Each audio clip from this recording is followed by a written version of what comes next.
understanding sacrifice or serete afore ase abusiafo kwata mu nyinara ye no esia adusia wato ne din mfato ho nsasode ne ensohyede broni beka say allusions, images and symbols kwata mu nyinara na say na ochi mu nyinara ne pese oni usia no e adusia etoso ensia so hwe adusia na atifi asem na ose understanding sacrifice and say rete afore ase ye twa hu abasesia.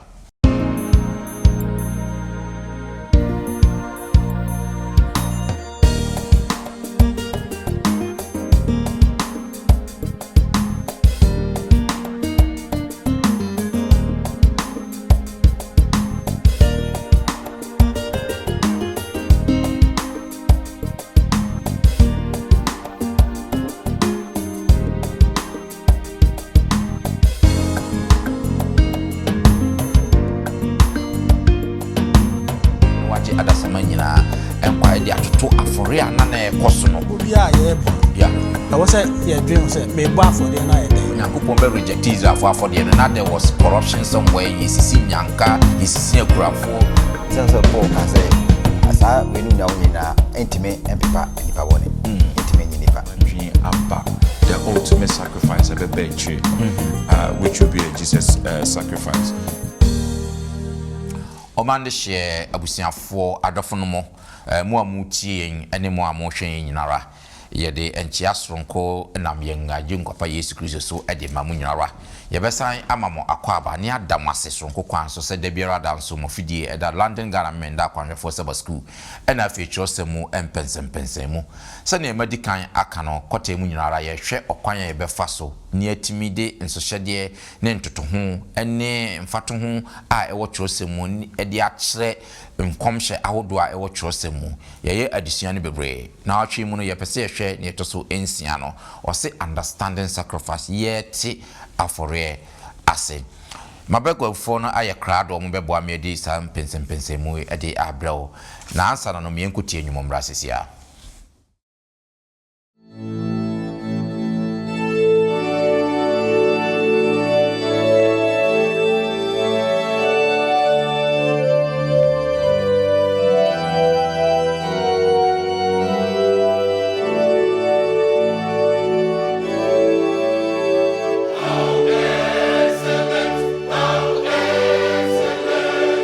Is thy loving kindness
yɛda nnwomtofoɔ kuo ase anwuma a ɔmode atwa yɛde hyɛ animu de amaye ɛne na mefa saa kwanya yi na wɔn a wɔboa yɛn ɛsɔ yɛasene ma yɛtumi di saa dwumadie de brɛ wo 3ABN Ghana TV ɛna afei nso Hope TV Ghana saa dwumakɔ yɛasene ɛhwɛ yɛn fidie so na afei nso wɔboa yɛn ɛma yɛyɛ saa adusua yɛ ɛhwete kɔ wiase afa na nyinara ɛnam sɛ ɛyɛ onyankopɔn asɛm na nipa ntampe onyame asɛm ntie bebree nti no o ye krampo a hu sikasam na ya na ɛden kakra sanse sika mfiri babia empa ankrankra ya na omobo ankakra kakra enti sɛ wo tie na wo hwɛ na wo mboa bi episode mu achisa dwumako ya won number egu yemfoni nani esrɛfa na frɛ obi bagye wo so kakra biara obetimi no fatumu ma wo mo na enam saye so ebia na onyankopɔn akai wo daakye ma me mfa mani nhwɛ afidie mu hase na menyi wo mo emfa nkyerɛ mo sɛ ne ebetimi edi yeti anu sa adisua yi mo me de mosomfo Bismarck Mensa ende ye ho adom me wo yenua Foster Twum esaka ye ho ha opening Foster e mo akwa ba. Thank you. Great. Me da sese nso ye to nsa frɛ wa ba na me kɔ manimu nso a opening Harry ntim nso ene wo ho no opening Harry ye mo akwa ba. Great. Me da sese ye to nsa frɛ wo nso wa ba na fe eto no ho akra no eye Elder Kingsford Diabo ama Elder ye mo akwa ba.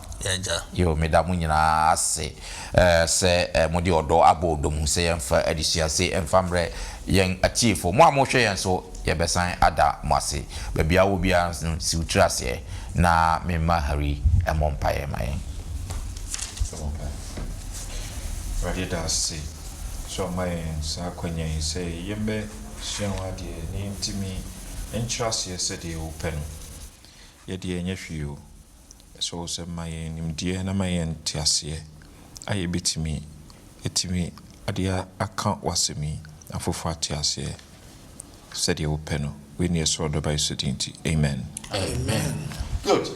Last week you share the nations part 2. In fact, previous week no na di kan the nations and I say amanamano no offend di kan. Last week you share amanamano offer etoso mienu.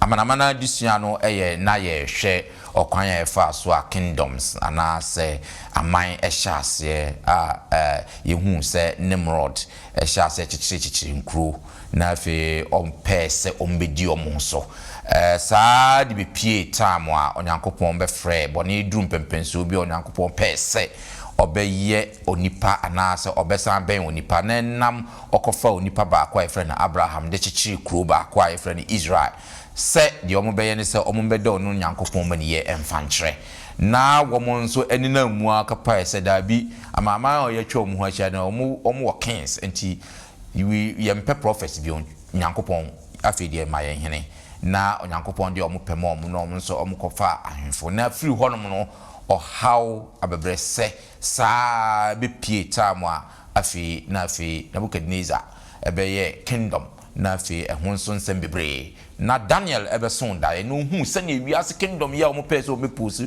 omo be oposi nyankopɔn no se ne entimi nyina na se yaduru anafo na onyankopɔn de ne kingdom eba be esi ewiase na fe no ababe forever and the end amanamana disua last week no eyo fan etoso mienu this week no ye hwe ye koyanim okwan a ye befa so ne ate prophecy anase nkomhye ase ose understanding sacrifice epese te aforian kasa ase eno na maboafo yi ebe abeboa na fe ya hwe ye nka abosoma ye de ba be hwe disua no Revelation chapter 5 verse 9.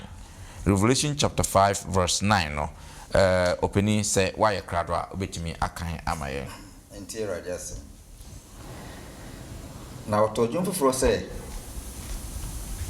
ufata say oji nhoma no na ubie ne so ano no efise wakun na odi moja atoyen amanya kopon efri musua ne kasa ne nkrofo ne aman nyina mu amen. Good. So we share abra John the Baptist ohun Yesu Kristo pie no oka asem bi o se hwe odwama na wayi ewiase bone kono enie. Once that statement was made, no, it was an indication say John na what sacrifice bi ase na afi wa bi hu the real sacrifice a open mu aka kire ewiase nyina na watwe mu no ye pese ye hwe nsempotitira ewo afore ho na fia se ne beboa ye ma yate Yesu Kristo na oye afore a na ye de ne ba bebo odwama na afi oba biwu na waje adasama nyina enkwae de atoto afore a na ekoso no nsunsanso a na ewo na afi yate Nyankopon afore a na obo amaye na ankasa no na saa na otwe mu ye pese yehwe na afi yahwe adusia wodo nso a enne a Christopher yenso betimi asua free aforebo ho ena saa na otwe mu ye pese ye ni kan hwe yen adusia no na edikan doni beka se osi futile sacrifices yen hwe afore ye hunu afore hunu ye be pese ye be kan nnema kakra bi na afi yahwe o se ne ye be kire saa nnema we ase anase afore ahodo a eye okwa anase afore hunu se ne ye be ka se eye afore hunu anase se ne chosem e be describe afore bi afore bi se eye afore hunu no ye be ko Isaiah chapter 1 yen started from 10 no copy 15 yen hwe nsema e wo ho Isaiah chapter 1 come from 10 to 15 ne yen hwe de wo ho. All right. Osimuntie Erade asem. Sodom atitire. Munya so ema ye Nyankopon nkyerkyere. Mu Gomora man. Ma fodie dodo meden. Erade na ose. Adwenyi hie afodie ene enyamwa srade afonome. Na anantwie ana enwama ana empapo muja ensomeni. Se moriba abe pue manimu a hwana osi ohwehwe se mbetitia mabenwa so monkoso emfa ayede hunu monkoso emfa ayede hunu ma aduhwam ye mechiwade osane foforo ne homeda ene edwa mobo no mitumi enhwe amonwe ene ehyiemu kronkron na mo asane foforo ene mo afahye eno mekrachi abeya adesoa amame mabrewo ne soa ho na se motre mo nsemu a meyi mani mahuntamo enso se moma empaibo doso a medie mintie moja ayemonsa mama nyame asemni amen. Amen. Amen. Then Isaiah wana 56:6 and afi 7 no 56:6 and afi 7 Isaiah wana 56 no na afi 6 and 7. All right. Say na ananafo a obabata Awurade ho no ho se oresom no na wabo Awurade din na obeye no nkoa no obia odi homeda a onwo fin ne won a okura napamu no mede won beba me bepo kronkron so na mama won ani age me mpaebo efie won hia afode ene won kuma afode ebeso mani afode buchia eso na me fie no obefre no mpaebo fie ama nyina amen. Amen. Good ada yen show description Isaiah edema Israel for rulers no wase ma brabo no mu bibia kronko chen Sodom and Gomorrah na mu bibia mo sacrifice amoye bia enso Nyankopon se so money omo bent offering on bibia enso money and now if you search Isaiah 56 and so I be describe for ya so money from the Gentiles ye be chichi mu say yo that's me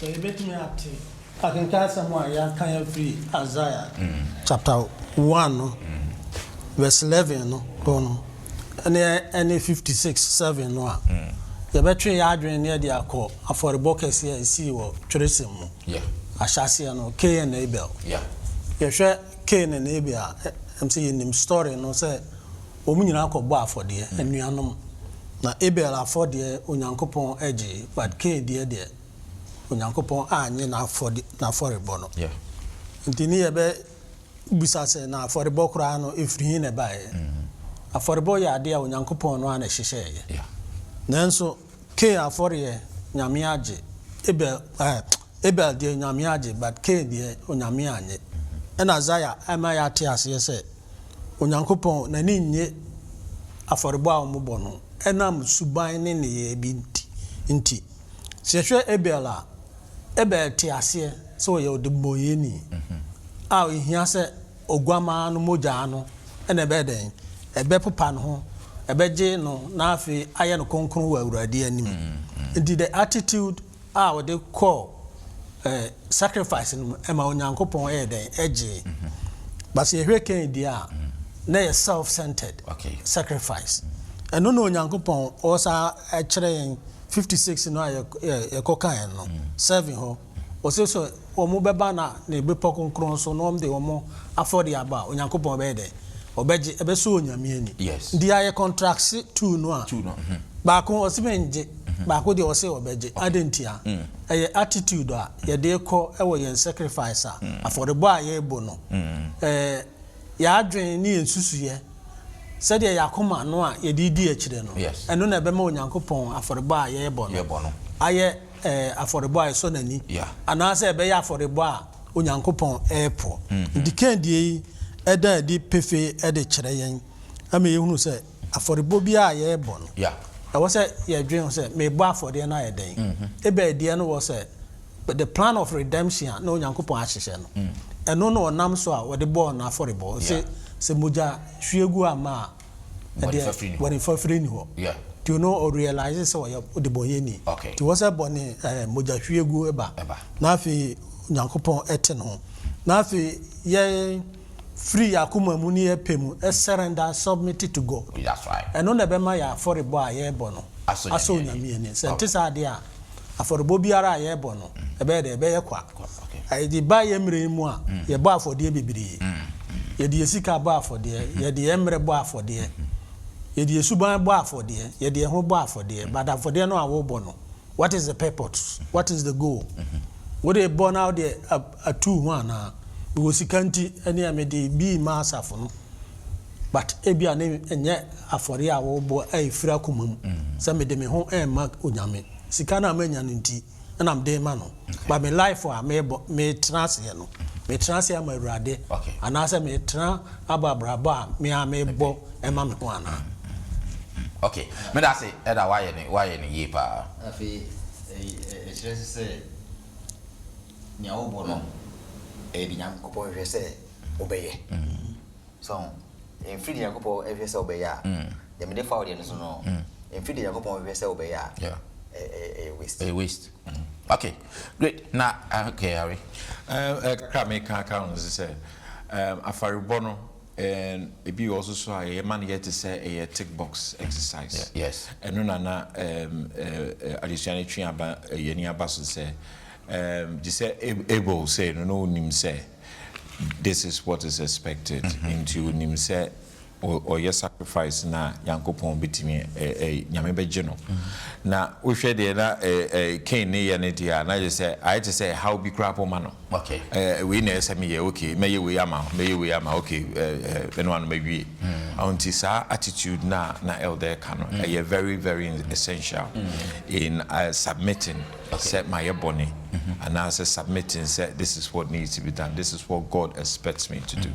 Indeed, yo madam na wase bisa for egusuara ye pese ete affordable ase na sene Joseph no de amaye ne sene elder akande. Well, before we move on to the next aspect, yem fambra if you ankasa, so at what point, because here so your boss and elder kan ye for it your boss for it is abusian for sawonya embra no kan the whole of that Isaiah chapter 1 verse 2 sa kopem 15 no obemu why onyankopon reject Israel for no for the end at what point and ya for yen so onyankopon be reject because ye sika ye de boa ye be describe say na wodi be ye na nyame be rejecting the waste. So at what point and ye waste ye waste sika say de boa for the but and so nyame ani but we just doing it at point ben na edura na ye Christo some akwakoye anase affordable nyame reject me fan say o ko ba bia asafo bi mu ana say ehyiamudie bi mu a yese ye bo afode nipa na akọ ebi a wo ko no wo akoma mu nsiesie ho so the bibi ko akobo afode ahye onyame animonyam na emo mu goduru ho enam se kwasi kwabena yi ama yi ni nti wosi misumi ko yibi unsiesie ho Paul say afode ansa na obefirifie kura no awoba no ba forebo no wasiesie dada se afode ade se na me ko ye de ahye onyankopon animonyam anya se ukoduru ho a na wako yibia nam se ye nti nam dem sa tumbotom na de beba bia nam de akotu esa anya aforebo a wo de ebe so onyame ani wo se de efiri akomam de wasiesi ho wadwene mu wo de koye ana eni se Paul kan se aforebo no anya nhye ni se o ma obi hye se bebo afode wo se wa hu se aforebo a mebo no adenti na mebo okay mebo ahye onyame animonyam na se mebo ama afoforo ahunu me ha me de ko o mayiska bocho ni abomidin na mama so eno nya aforebo great you are feel na ya kan aforebo nya sika nko a ya brabo no our life can be a sacrifice also that's right de ye onyankopon adwuma ye de bo afoforo ama afoforo so abehunu Kristo no o time no a wo spend no eduru ba bia it will go against you. That's right. Wow, time we say ebianka we say me yanchiche say ba nso enam obi yedie nti no.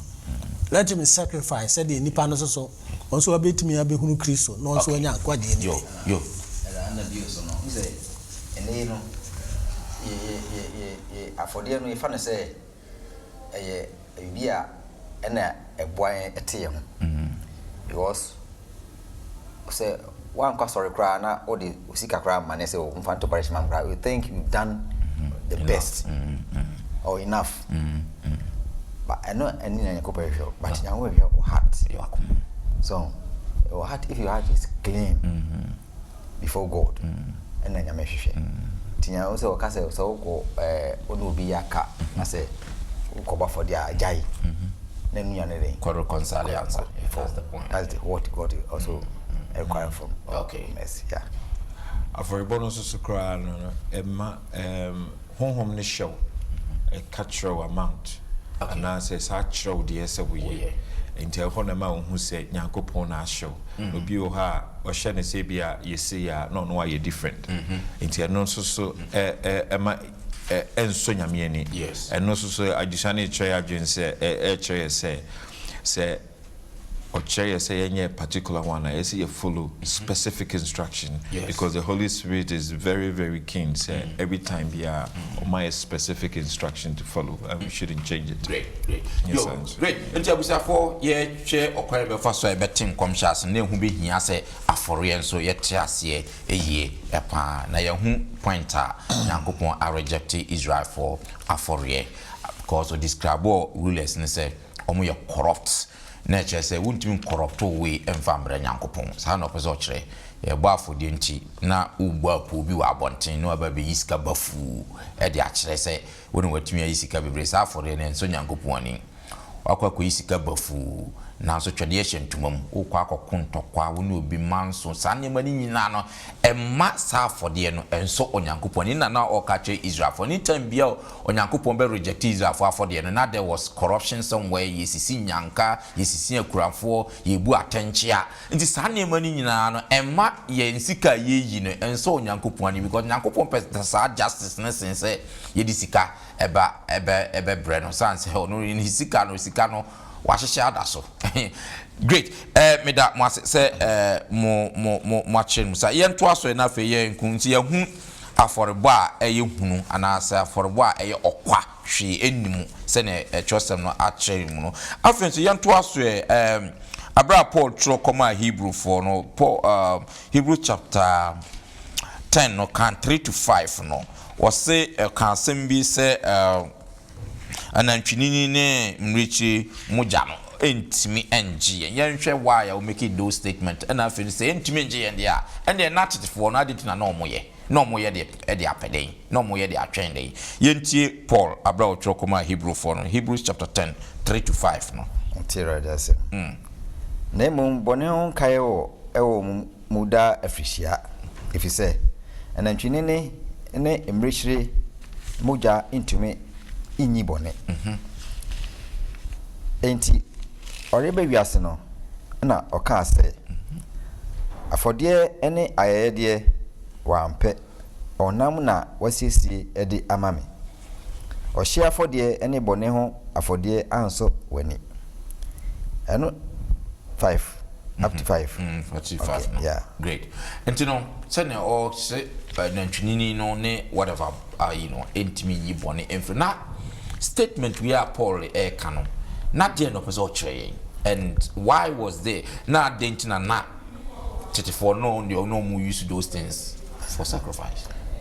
I'm say when the mo nyina were pointing to Christ. Some say Paul can say asa when nyina intime empepa nipa bone intime nipa only Christ blood that can save mankind. Okay. And unti na no mo ye towards pointing to Christ. Na ohwe hawa na omosifa sacrifice ewo pata ombone a. Yes. Mi kai wenum eye omokra was Ramadan no. Yeah. Na ntwi bia omku no na hawa omosifa ikunu a ugira ho areho. Yes.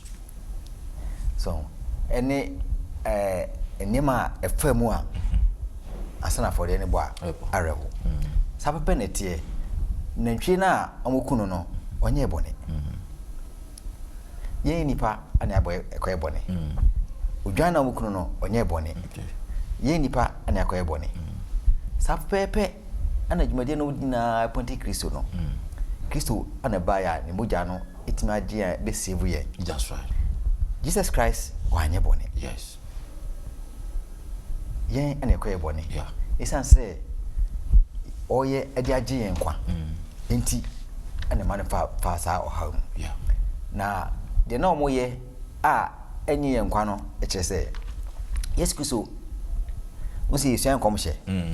Enti de omoye nyina ye prophecy that will fulfill in the Christ time. Yeah. Additionally, my say, I say, oh, to coin like Okogana, watch a ticket. Ticket no, amount by 3 months. The ticket no, ain't me found to enco. But I guarantee you, say, work over me found. Sir. Just say, watch na plane you, and it work see. Sir. Now, what plane no, ticket no, as soon as fast will be. Yeah. Sapepe ana udwaye ne ntwi ne amudi amuku no etie Yesu Kristo maye no entimi papa ye boni da. Yes. Na Kristo baye no ana abeboa yen. All right. Amachi yen kwa. Yeah. Great. Me say pa ti se ne na Paul no na all point out to them say eno de na ya ade amoye na mo de atwen Yesu Kristo san say odwan no boni mu duro no ene de ya ye no enye odwan moja anati nantwini bi moja. It took God himself to come and die to save us. And then another person now you move on to the Passover lamb no yenhwe eno so ade esiye ene de betimi asua from Exodus chapter 12 time 5 to 7 no na fi we are yahuri akọ Isaiah 53 7 and 8 yenhwe ene mai wo hono 5 to 7. Ajama oni dem na monfa onini a wodi afe ewo enwanten ona amrechi mu na monfa no nsie nkoduru bosome eyi da etoso dunan na Israel asafomu no nyina enkokun won anwumre na wonfa moja no bi ensra adan a obidi won mu eno apunwa mienu ene apunwa tifi no ho na woni enam no ana woni nam na najo no a yes wonfa ojantoto na wonfa apiti ene fan enyino eni munni no amono yes na monfa nsuo sorry munni no amono na momfa nsuo noa na mmom momfa ogya entoto eno na tso so munni no amono munni no mono momfa nsuo enoa. Okay. They should eat it fresh. Okay. Momfa na niti ene na sre ene na yamde nyina eka ho. Na munya bi insie. Okay. Na ade encheso. Okay. Na se ibika na ade cheswa. Momfa uja enhye. Amen. Amen. Good. Yenhye Isaiah 53:7-8, and so Isaiah 53 7-8. 53:7-8. Okay. I see. Wɔhyɛ no ɛneɛyɛ na upra no na so no de wɔamue na no. That's right. Sɛ adwama a ɔde no kɔ akokum no. Sɛ odwante a watɔ ne ho enwitwafo anim emum no. Saa no wɔamue na no. Wɔde ahodwan ne atemu eyi no kɔɛ. Yes. Ne bresofo nso hwan na ɔdwene ne ho sɛ wahwim no afiri akyasefo asase so ɛkɔ na me man emrato nti na ɔbɔbɔ no. Amen. Amen. Yes. So Harry, yenhye the Passover lamb twam dwan no ɔkwan bɛn so na anase adusua bɛn na ɛkyerɛ die ne yensua mfiri sɛ twam dwan no na egyina hɔ maden. That's it. Yeah, Bismarck. Yeshua adusua na the Passover lamb. Yeshua Yankopon no Israel's phone enam no more specific instruction on each sacrifice Yeshua Exodus na read this here na a chair is a man specific instruction for this year firstborn lamb. There's so many ones for each one of them. Yeah. But idea about additional adrian basin say Revelation I refer to Jesus Christ 30 times, almost 30 times as the lamb. Yeah. So which tells us the normal Israel for any na no chioma dream about the ultimate sacrifice which will be a Jesus sacrifice. You share instruction back on the say on pet lamb be deformed and as a blemish bien in home lamb or ye fresh wouldn't need any deformities. You share Jesus Christ obey we are see one year boni bia any sacrifice that's right. Not or they compare mine. You share they compare on my life no so yes. Jesus Christ we are on a Passover. That's right. It was the ultimate Passover sacrifice, just to redeem the human race and to save us. Because now, omo Passover no, if I say the no more Egypt or the Jew omona, omo di moja no, efa omoni na omo prono no. But it's the same way Jesus Christ we are what you are doing. So that's the comparison with the Passover lamb. Yo, me da say Harry say watch church mu no yen to aso na fe yen hwe say Jesus at the temple. Yesu asori fie. Hagar eka asem bi Hagar chapter 2:7-9 gave a promise said on no time no na temple na mo ba besi no will be glorious one. Meanwhile Solomon was there and there was another dedication of the temple, but Hagar can't say on the temple no was to be a baby great. As to why I not all master promise no. Yenhwe say well honoma Hagar chapter 2:7-9 no menhwe asema oka no honoma. Say na me also amanaman nyina na amanaman nyina de wajapade beba. Na me de munyam ebe hye ifi yima. Safarade na osie.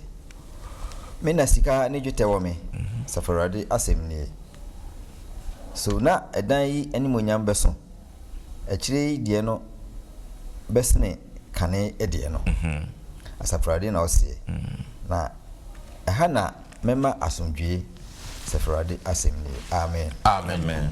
Yo, Edda, Mamisa Embra Usu. Not the end na Higa e catcher Israel for. Na send a yentisasim yase. So, Hagar, Bosha Wadishi, ne Boshe, during the construction of the second temple. Yes. And I say, I sorry fear, it told me, no. Amara, free Babylonian captivity. Yeah. By now, you share a sorry fear, never the first temple, no. Omusi, Israel for no see, no. Now, Onyankopon presence was with them. Yeah. The glory of God was in the temple. I didn't hear. If you say no, Onyankopon apamadaka no, ewo asori fie ho. Okay. Now so you share the second temple no omusi ye no a. Samre no Onyankopon shira wo shiren anasa ni shakana glory no. Ne ni sa asori fie ho. I didn't hear. If say ne nipa no emfomso boni a omo aye nti twere no ma yete ase se na nipa bi afa Onyankopon apamadaka no e de akosie baabi nti Hagar ema sa boshe se sa asori fi Onyankopon shiren a wo shiren anim onyam no ebesan babiem na no appointed towards Christ Jesus se hwe Kristo a oba asase so no asori fi a okogina, and that was the second temple no oka ehun asem. The presence of God no was in the temple. In the person of Christ himself. Onyankopon no ankasa abdane no nipa abani nipa abetena. Nze Onyankopon ko betimi atwe e de naba ne nchen. Yes. Nanso enam se bone adwura ye nintino. The presence of God no will even destroy us. Yeah. Nti de onyame ye ne se ono atutu anamo eba ye nchen, the person of Christ. Ndi ha no Hagar ma ye tiase se Kristo a ko na sondem o so odi mfie edumienu no na okogina sondem a no wo kyerekere Yankopon anim onyam no ehire wo sa asori fie ho. Se hwe Psalm 54 verse 4 say David can be was say, for you are not a God who takes pleasure in wickedness. Yes. Nor shall evil dwell with you. Yes. Onyankopon enye ne pe anase enye ne dese odebonyefo beden obehwede ne nkwa. Yeah. Nanso bone so entimi yede ene no entena. Sa David ya so esa kan Psalm 5 verse 7 was say, but for me I will come into your house in the multitude of your mercy. In fear of you, I will worship towards your holy temple. Yes. Nti David ya nipa ba queen chere yen se bo enam bonisu ewe mu nti no. Emfata kora se ebetuma ko Onyankopon anim because nyame ne boni entimi nya twaka. Yes. Ono aso eba 5:7 wa was it obeko Onyankopon fie efise Onyankopon ahumobro no edoso nti enam ahumobro ntim ode ahopopo ani osuru ebesom Onyankopon ewo ne na sori fie eye konkon no efise Kristo no ankasa no aba Onyankopon no atutu anamo aba ye nchen enam na ahumobro ene odo a owo ede maye no nti we no kire yen se when the presence of God is with us maye inkunimdie eboa yen mayetimi ene Onyankopon etu anamon eno na Michael kan wa ha se hwe Matthew chapter 1 verse 23 wa so yeah okay be was behold the virgin shall be with a child and bear a son and they shall call his name Emmanuel. Yenim say Emmanuel means God with us. To Onyankopon ankasa ena aba onipa enchen. Yeah. Onyankopon no ana humobro mu no. Nti we no etwe ye adwen akọ enkwaje yen hyehyɛ ya na Onyankopon ahyehye edi ama onipa dasani. Efise Onyankopon pese ye ne no ayonkofa no yes osimenti okay but ono ana ode ne do etu saa na mo no e de ba ye nche yo me da say wa jibre na fe wa cheche ne yetifo asi wasade mai asi yipa yen to asna fe yen sorry so yen addition no so o say for you created all things every say wona obo ade nyina yen hwe bibi o Isaiah chapter 6 come from 2 to 5 no na fe yen fan toto ho so nhwe Revelation chapter 4 7 to 11 no niema titru bi wo holoma eche niema bi asese de bi wo sa nyito se mienu yenhwe na yenhwe se betimi asia bibia free mo a Isaiah chapter 6 2 to 5 no na area ya huri akwa kan Revelation 4 7 to 11 no so yenhwe de wo ho Isaiah chapter verse 2 to 5 say seraphim jinejina nchen wo mu bia wo ntabansia yes wo mu bia wo ntaban mienu kata won anim na wodi mienu ekata won na ho na wodi mienu enso etu na wo yitiam kire oyi se kronkron kronkron kronkron ne asafo erade eni wonyam nani wonyam ahye asase nyina so ema amen good I like that one now you quote Revelation chapter 4 7 to 11 adisem enwoma no etweye enan yimu enson no ekopim edubaako no descriptions bi nso wo ho a yebepe asesade bi a ese wo de yedi kan aka no ho 4 7 to 9 to 11 okay I say na atiasefo a odi kan no etise jata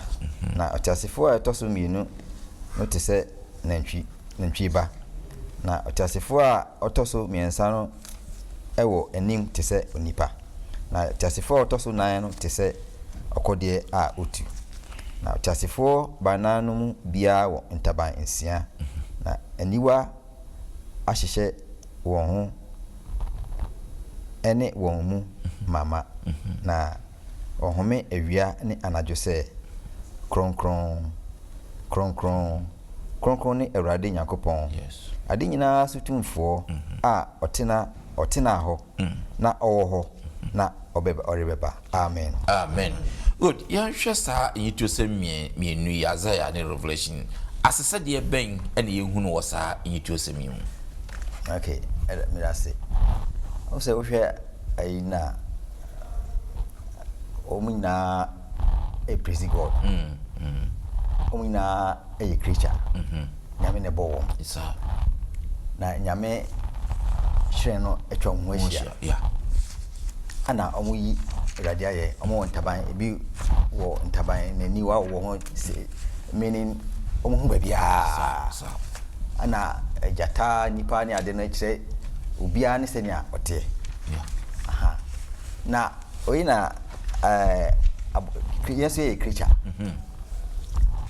adintina omo hu Nyankopon glory yeah na omo praise no kronkron kronkron na yen de Isaiah eni so di hu no hu Awurade ana on de say minui mayira it say you follow short yes enti gise Yesu Kristo pe moja no an bit ma boyen ametime di sa juma na the cherubim and the seraphim edi ema Yakopon without that anuti ohwe John so a nya say vision yeah kwase mawu minwie se ma hu Yakopon na nshranka Yesu Kristo a ono obeba ayi nam ne so no na ni moja na ye hwe se agyen na yebeye ne ope na aboan asevu yen no enya ne muja na tie ho a